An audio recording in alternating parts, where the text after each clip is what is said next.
okay. Only if somebody will join me. After a while. So, all right. So, welcome to Secure West Virginia, HackerCon, whatever the term is they're using for it this year. Secure West Virginia, I know it is. HackerCon kind of went away a little bit, renamed, but still. My name is Adam Compton. I'm going to be up here talking about, Pentest fails. Hillbilly Storytime, that's just the title I use. Actually, that's the full title I use for a little video series I do on this whole topic that I'm going to be talking about today, which is going to be just me up here talking about some humorous for you all, hopefully painful for me, memories of some engagements or pen tests I've done or I've worked with colleagues on that have resulted. I keep pointing at you. Don't point at me. Him. No, I'm kidding. Only about half of them involve him. No, I'm kidding. It's just some mistakes that have happened over the years on pen tests, things of that nature. So let's just go ahead and get started in here. Since I'm talking about myself anyway, who am I? Well, yeah, that's my two little boys up there, 2 and 7 years old, so couldn't find a better picture I wanted to put up there. Could put a picture of myself up, but didn't feel like it, so I put my kids up there. So, I've been around in information security for a while, not necessarily out in the public all this time, but I've been doing pen testing, assessments, whatever you want to refer to it as, for about 18 years thereabout. I started full-time about spring of 2000. Prior to that, I was doing other IT-related work, doing sysadmin work, stuff like that, so I didn't really get into full-on security until 2000, so about 18 years of doing this. Excuse me. Over that time, I've been off and on doing development, whether it's small-time development for just quick little scripts, things like that, or writing tools for pen testers, or helping out rewriting other tools or on open source projects, stuff like that. That's what my background is in, actually, from university. I'm a programmer that had mathematics and all that as well, but I ended up doing pen testing, so yay for me. It's much more enjoyable for myself, at least. And, of course, doing pen testing. Currently, as the very first slide showed down on the corner, I work for Rapid7. Rapid7, as you know, probably does Nexpose, Metasploit, and many other things out there. They also have a pen test team. I'm a member of it. I've been there for a couple years now.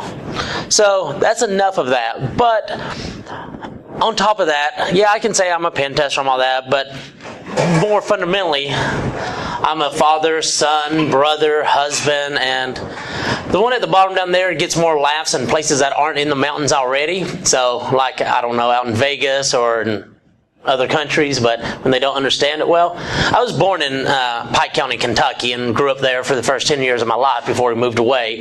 My family's all lives back there, all that. So it's just one of those odd, I don't know, comparisons, whatever. When you look at it, it's hillbilly, information security, stuff like that. Usually don't go well, but for the purpose of myself and the kind of stuff I do, I find it's a very interesting way to get people to open up and start talking to you, interact with you.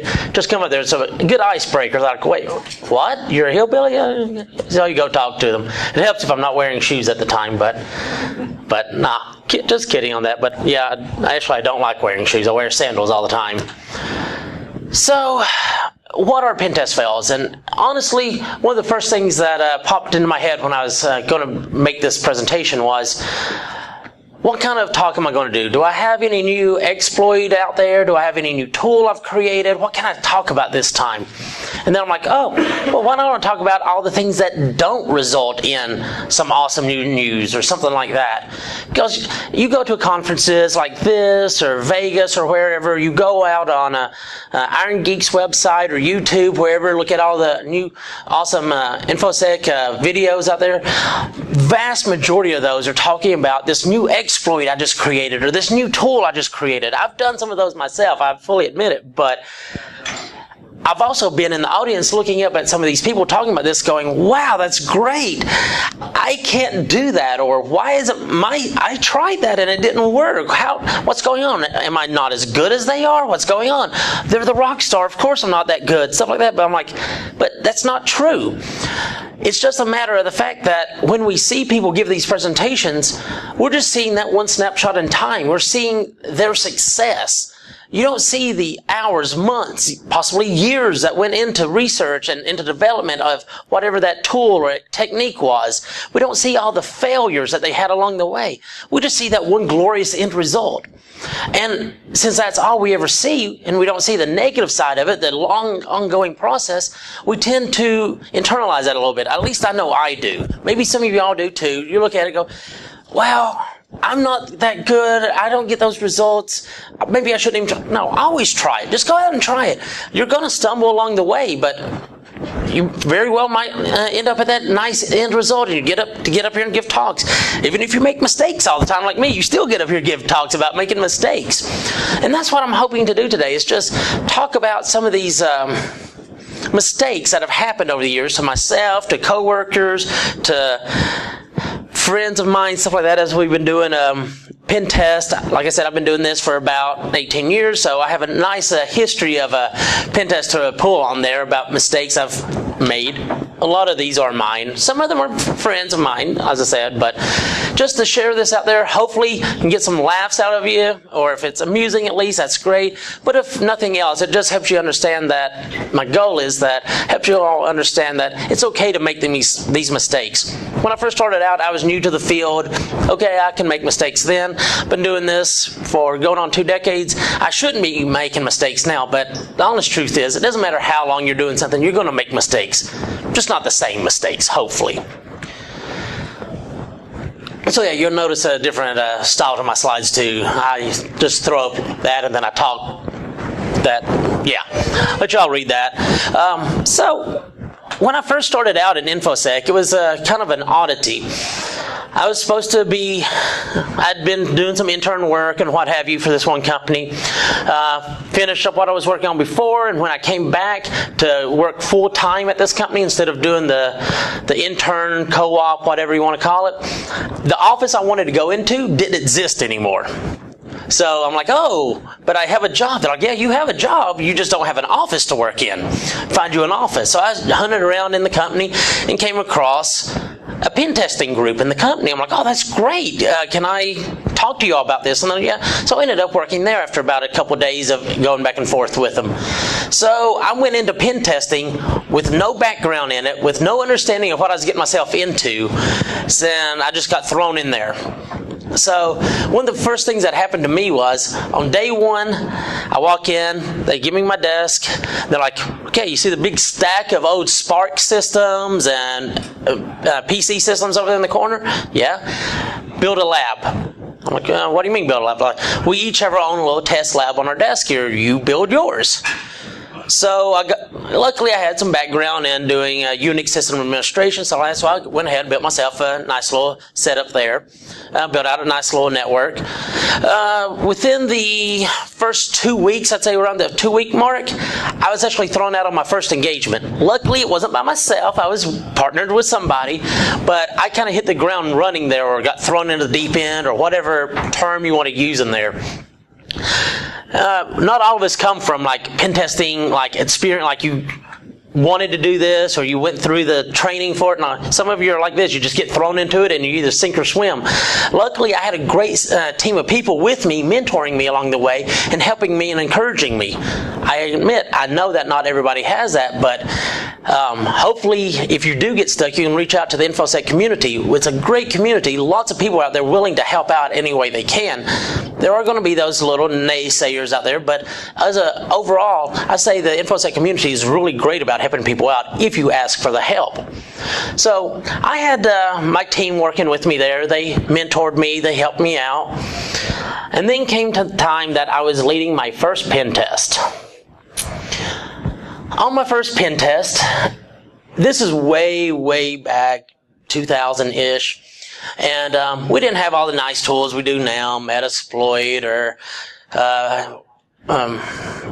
mass scan or responder, any of these nice tools that everybody uses now, we didn't have those at the time. We had nmap and system commands. Well, I was leading on this, and I had somebody helping me out, and so first thing we did was, okay, great. What do we need to do? Well, we need to do, it's an external assessment, first of all. We needed to scan the IP range. Well, they gave us a lot of different IPs, a lot of different subnets, and at the time, either Nmap didn't have it, or I didn't realize it had it, where you could give it an input file for the ranges. I put them all on the command line, which is fine and all, with the exception of the fact that at the time, it might still be, I haven't verified, the BNSH would truncate commands at a certain length. Forget what it was, 4096, 8192, whatever the length was, it would truncate it at some point. Well, we happened to hit that limit with this command line. And at the time, Nmap did this great thing where, as you can see there on line 2, where it truncated one of the octets, or one of the target ranges, at the second octet there, and started a little bit into the third, but just truncated it. Nmap had this great little feature that, well, if you didn't give it a full octet, full quad octet, it would assume you meant a .0/24 at the end and just help you out. Well, lo and behold, that doesn't equal the same range in our case. We kicked this off on a Friday. We left work. I'll go back and add in that I was working for the government at the time. That's the company I was working for, was a government agency. So we just kick it off on Friday. We go home.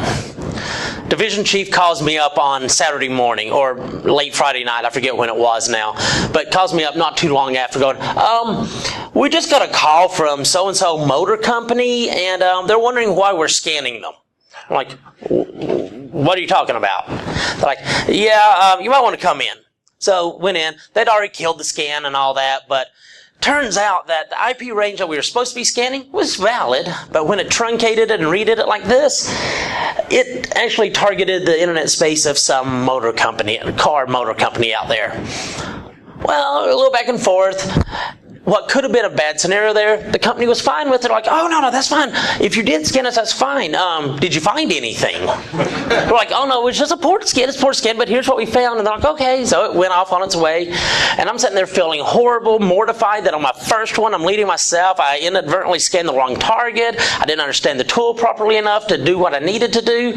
But that's okay. My team lead for my little team I was on, the Unix team, came to me and said, it's okay. Everybody makes mistakes. Just learn from them and don't make them the same mistake again.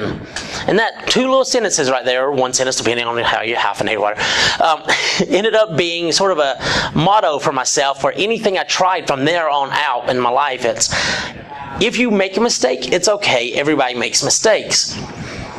Unless it's a fatal mistake. But yeah, you can't come back from that. But if you make a mistake, it's okay. Just learn from it and don't try to make the same mistake twice. It's sort of the thing like, you fool me once, shame on me. I mean, shame on you, fool me twice, shame on me, sort of thing. I know I said that completely wrong, but you know the phrase, so yay. But yeah, it's that kind of thing that first started out, I made a mistake, and from that point on, I made tons of other mistakes over the years. But this was an earlier one on, lots of people would probably make something similar when they first get started. So enough of the stories of me starting out. Let's jump into a different one right here. One that actually involves some friends of mine. Why don't you go ahead and read that for a second. Well, one of the things you tend to encounter when you're doing external pen test, external web app test, at some point you're going to come across an internet-enabled web camera. This one engagement a friend of mine was working on, I forget what the tasking was. I think it was like a university or something like that. He was testing it. He came across trying to get into this network. He couldn't get into it. Whatever he tried, nothing was working. Then one of the IPs in that range resolved to a web camera. So he went and checked it out. Couldn't get in on whatever he was trying. He looks it up, finds some default creds, gets in. Great, he's on this camera. Reverse creds or some trivial exploit that's known out there. He gets on here, and he's like looking, and the camera's like looking out a window. He's like, Oh, that's kind of weird. Oh, there's pan and zoom buttons here. Pan to the left. Pans around and he ends up looking at, he pans down, looks at a desk with some papers on it, pans up at a wall, and there's like a whiteboard up there with some writing on there. He's like, oh, that looks great. That looks like that might be a password. And as he's getting ready to write it down, it pans back to home, whatever home was, looking out the window. He's like, what happened there? He starts doing it again, pans it around, and after a few seconds of him leaving there, it pans back to the home. Again, he's like, or out the window. He's like, this is weird. He goes and looks it up on the internet. It's like, does this have like an auto rehome feature, auto home feature, something like that, whenever you leave it alone for a few seconds? No, it doesn't have that. So he keeps doing this. He's zooming around, panning around, zooming in on stuff, and trying to do it before it resets itself. He looks down at the desk, all this stuff. And it's just getting frustrating because every time he gets something, he's about ready to write it down, all that, it resets. So he starts doing screenshots and all this. After a while, he calls up the customer and says, look, or the point of contact at the customer, says, I found this web camera, I've been doing this stuff with it, blah, blah, blah. He goes, oh yeah, that's our traffic camera that's live on our website. He's like, oh, so, the room that's in, is that anybody's office? Like, oh yeah, it's like one of the IT guys who helped set it up. So he probably has sensitive stuff on his desk and on his board, right? Well, probably. Just so you know, I've been panning around and showing that to the internet already. He's like, oops. So it's just one of those things. He didn't know what this feed was going out to, stuff like that. It's a mistake lots of us could make. I know I've done one similar, and a scenario that I actually was part of. We were doing a external for a legal company, some sort of legal firm. I forget what it was offhand. But we're sitting here, we get the IP ranges. One of the first things we do, we scan across it, and lo and behold, several of them pop up as web cameras. We jump in there, same sort of thing, find default creds or an auth bypass, get in, we're looking at them. And as we're looking at them, at these cameras, we're like, wait a second, this doesn't look right. This is that looks like a hallway, and that's a cafeteria. That looks like I think we're looking at a school, like an elementary school here that has lots of web cameras. We're like, but we're not targeting a school. We're targeting a legal firm. So we call up the point of contact again and say, okay, we took the range you gave us and we looked it up, and we're seeing a lot of stuff relating to a school. He's like, well, what IP range is it? We read it back to him. He goes, oh yeah, we don't own that range anymore. We meant to give you this other range for the target. We're like, that's nice. Thank you. One thing we learned from this, and I've been doing religiously ever since, whenever the customer gives me an external IP range, look it up on Whois. Look it up on IANA. Look it up any way you want. Go to the websites, anything. Does it look right? Does it look like it's for the company you're targeting? If it does, great. You're probably safe. Go on. If it doesn't, call them up and verify. They're human too. They make mistakes. They copy and paste wrong. They read it off to you wrong. They retype it wrong. Whatever the case, they might copy in an old IP range that they don't maintain anymore, that they've released, whatever.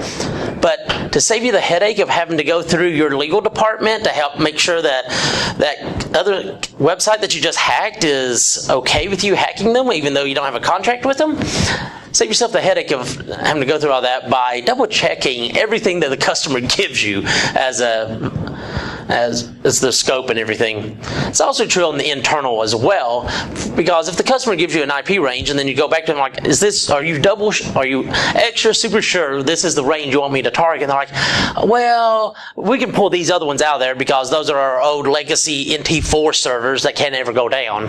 Why they have NT4, I don't know, but I see that enough. But so you double check with them to make sure everything's safe. And then moving on around, let's get into something a little different here. Let's not talk about external web apps at this point, or web cameras.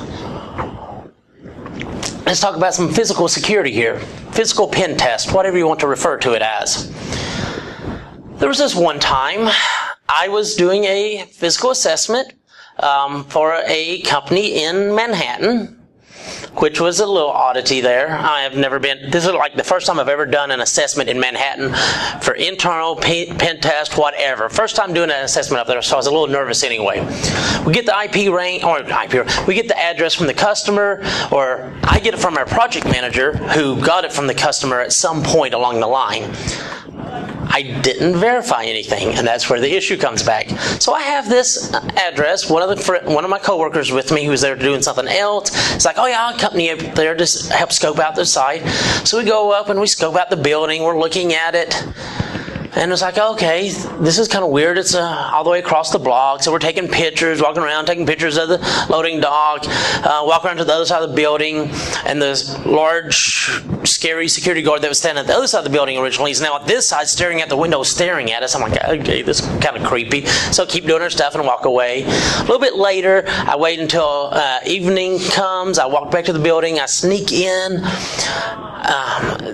With some delivery people, all that, I make it through security. I get on the elevator. I go up to like the third floor where the customer told me that their floor was like floors 3, 4, and 5. So I went to third floor. I get off. Tailgate right behind somebody, get through their security door, so it's all going perfect. I love this, other than the creepy security guard downstairs, or the scary one, I should say. But I'm in there, I'm walking around, and at this point is when it starts dawning on me. The letterhead on everybody's document doesn't look right. The big sign on the wall that says "Welcome to" doesn't look right. That's not my customer. Back out of there. Go down, look at the outside of the elevator there where it says what floor. My customer's name is nowhere on there. Okay, so I back all the way out, call up my project manager. What's going on? This is the address you gave me. He goes, oh yeah, that's the one I have. After a little bit of back and forth with the customer, oh yeah, they moved out of that office 6 months ago. They're in another location now. So yeah, I just committed breaking and entering into a building midtown Manhattan. So after that, got the right address, went and did that, did the whole happy thing. Customer's happy. Yeah. Luckily, nothing bad came of that, like me in jail or anything. So, next one along the lines with that, with physical, is, in this one, we actually had the right target. Another coworker with myself here, we were going around, had the right target, we snuck in, managed to get our way in, sneaking around, checking logs, found the comms closet, plugging stuff in. We're doing great. We set our stuff down right there at the comms closet. Right outside of it, there's a door that goes out like smokers might use, something like that. So we set our stuff down. We're like, I wonder. We open the door. We're going to try to stuff something in the door there so we can sneak back in. I walk outside. I'm out there. I'm like, okay. I turn around. I hear a click. My friend is standing outside with me. Did you fix the door so it will open? No. Did you? No. Great. So we're outside the building, locked out now, with all of our gear on the inside of the building that we need to get back into the building. It took a while. We managed to get back in there, get our stuff, and get out there and run, and we moved on. But end of the story is we actually did succeed to do everything. It's just one of those things that it's like you have that moment of just panic. You're there like, oh, that's great. I don't know what we're going to do now. Hopefully there's somebody we can still get in by, trick somebody to let us back in, because we got in, the standard sort of thing, convince somebody to let us through, blah, blah, blah. But now it's, well, after that time, and yeah. But we got back in. A little bit of a panic story there. But it was all fun, and that comes back to a scenario later on I'll talk about again with, if you have one means of access into a building, always get a second, in case you screw up that first one and you lock yourself out of the building or lock yourself out of that first wave. But we'll talk about that more later.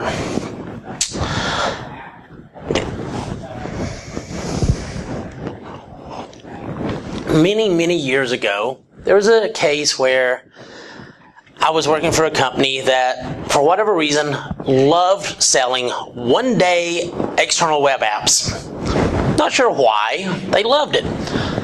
But we took it in stride, and we did the best we could on those. I'm sitting there, I got an external web app, I can't remember if it was mine or a coworker of mine. Either way, we both ended up working on it. And we're just testing and testing. Can't get anything. We're almost at that cusp where we think we can get it. We can't get it. And then about 4 o'clock in the afternoon, we get access into the system. We get through SQL injection, whatever the case, remote code execution. Can't remember, it's not that important, but we get access in there. We can issue commands, and sometimes we can get results back. Sometimes we can't. It's really hit or miss. We're not sure what's going on there. It's like something's blocking, maybe, I don't know. We're like, oh man, we're scratching our head. we are at this for a couple more hours. We're like, we're going to get this. We're going to show this customer that in one day we can do all this. So it is now dinner time, and we're all tired. We've been doing this since 8 a.m., and we're like, oh, there has to be a way we can do this, and we're trying different things, and it's really hit or miss. It's like there's two different kind of systems we're targeting. We didn't know what was going on. Are we through a NAT connection or what?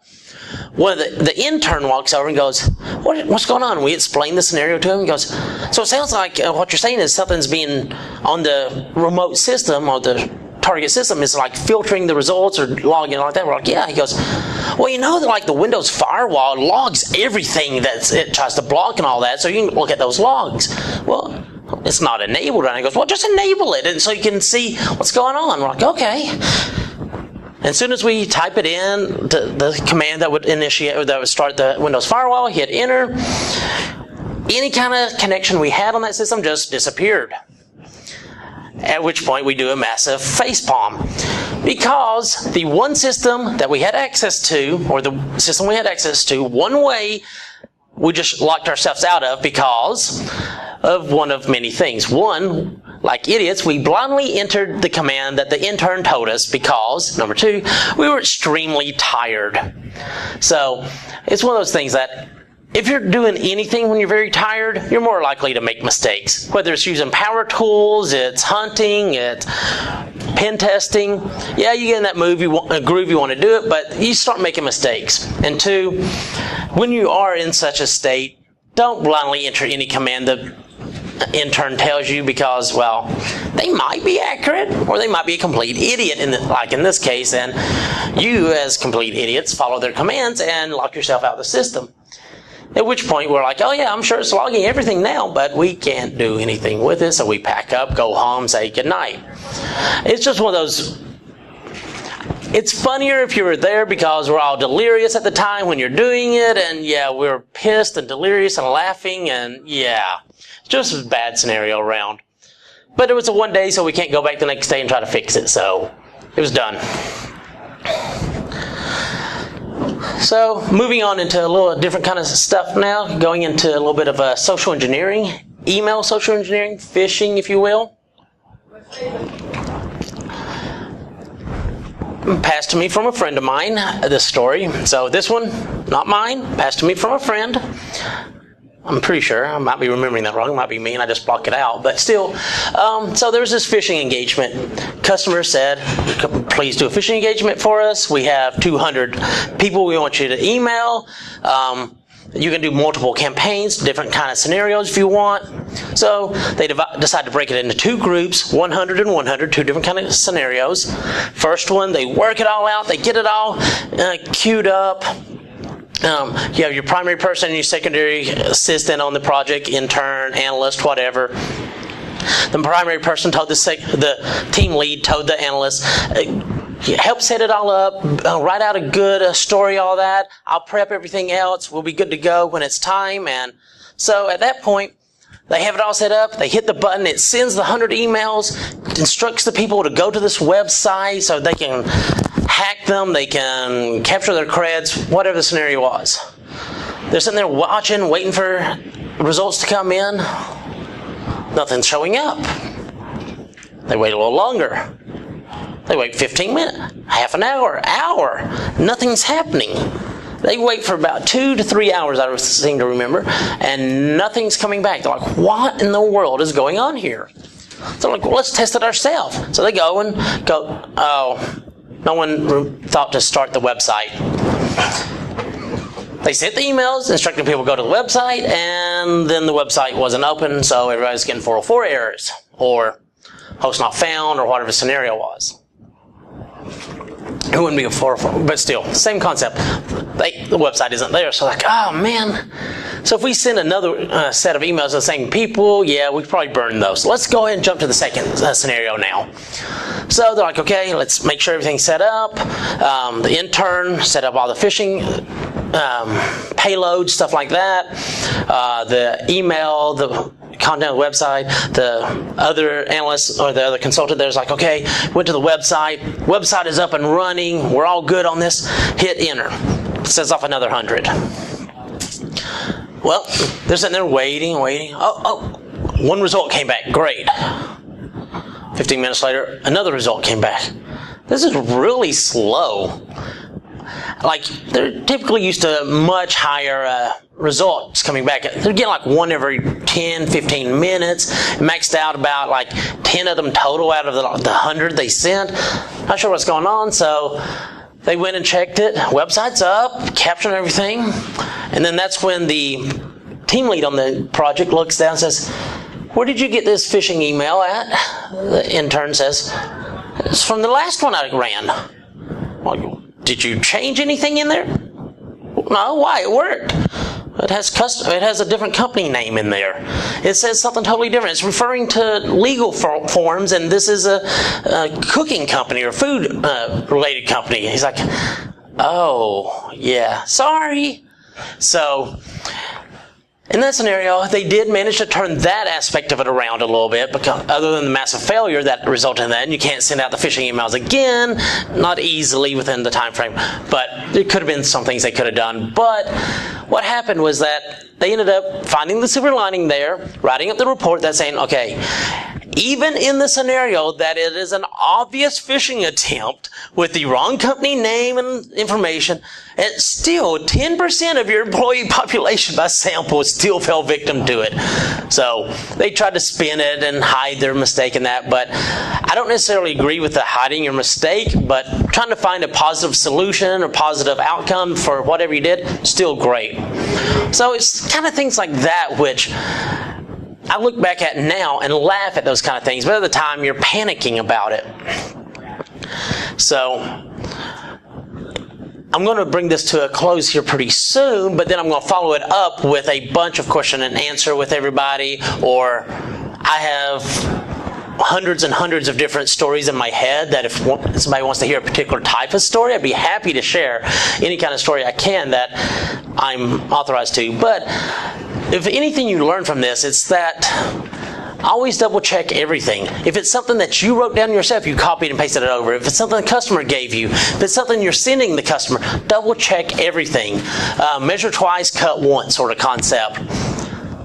If something doesn't feel right, it probably isn't. That's probably true with all of life as well. But in pen testing, we all have that gut feeling. Like if you're looking at something, it just doesn't feel right, or as you're testing something, you're like, I'm not sure. Stop. Go double check. Make sure everything looks right before you continue. Never rely on just one access vector. If you only have that one way into a system, don't do anything that will jeopardize that. If you've got access into a building, don't lock yourself out without having another way in, leaving somebody on the inside, something like that. And ultimately, the one that isn't up there is, it's okay to make a mistake.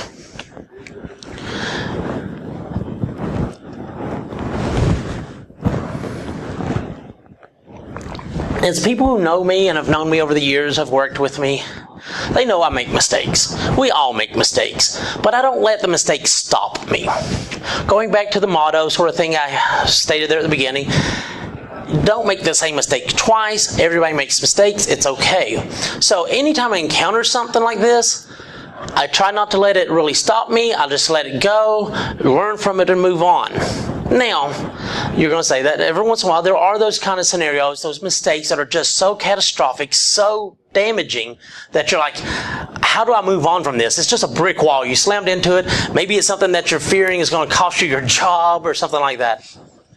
There's always that possibility that that's going to happen. Hopefully, the people you work for will understand a little bit and move on, but even if that is what the scenario is, you lose your job or whatever, fine. Stop, take a step back, regroup, and then start looking for those small wins until you can get your momentum back up and that you can get back out there and doing what you want again and you keep moving forward. Don't let it stop you completely. If something tries to, stop and think about it and then move forward. Even ever how slowly you have to move forward, still just move forward and continue on. Don't let mistakes put an end to your desire to move forward and stuff like that. Just learn from them and keep going. And then, of course, in closing, just remember, it's okay to get out there and do what you want. Make those mistakes. As one of the quotes said, unless it's a fatal mistake, you can always learn from it and move on. But in those cases, at least the people around you can learn from it. but still. Comments, questions, thoughts, if you want to reach out to me, there's my contact info. And as I said, I'll be open to any kind of people sharing their own stories or sharing additional stories that I have plenty of. And if anybody would like to request a particular kind of story or want to know how I would if I have had a particular scenario happen and how I handled it, I'm fine with any of that. If anybody has anything that they want to ask. Around? No? Yes, sir. Something you come across that people just commonly fall for every time. Oh, so sort of like something that we do as a win every time. Okay. Well, if you're for social engineering, let's say, something that we do as a win that's pretty easy is, depending on the time of the year, if it's toward the end of the fiscal year or beginning of the calendar year or something like that, you can always put out an email or something like that, or a phone call, insinuating that there is a training that they need to get done before the end of the year so that they're still compliant, or they need to go fill out this one form to do their, to ensure their health benefits for the next year, or something like that. Something that is coming out to you, to all of us. Like, do you want to, like, you get a training in your email saying, you must complete training XYZ to be, everybody's like, fine, I'll just go do that real quick, get it out of the way. And it's one of those things, it's sort of like the little dialogues that pop up, like, yes, go away, I'm done with you, shut up. Things like that, people tend to fall victim to that a lot. If you send them an email from a throwaway account trying to phish them, then you follow it up with a phone call saying that, hey, I'm with IT or security or whatever. We just detected that you received a malicious attack in form of an email. We're here to try to help fix that because it looks like it might have damaged your system. So there you're given a context followed up by somebody trying to help them, and they're more likely to fall victim to it depending on the scenario, depending on the customer, things of that nature. I'm sure there's thousands of other ones out there. Those are ones that I find that work fairly well. So, anyone else? Anybody had any catastrophic failures of their own they would like to share? No? Well, I've got one right here I can possibly show real quick. Hold on. Where did that go to?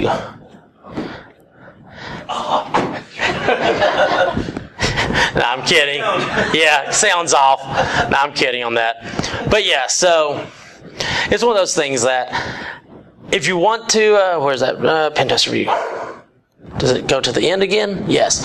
So I'm always available out there if people want to talk to me offline, if they want to do whatever, that's fine. My main thing here is that it's really to share that out there with the audience, with the InfoSec community, and with the community as a whole, is that it's not just those awesome wins that you hear about on videos and at conferences that make up this industry. Vast majority of the industry is people making mistakes and learning so that you can get to those nice wins and those successes and all that.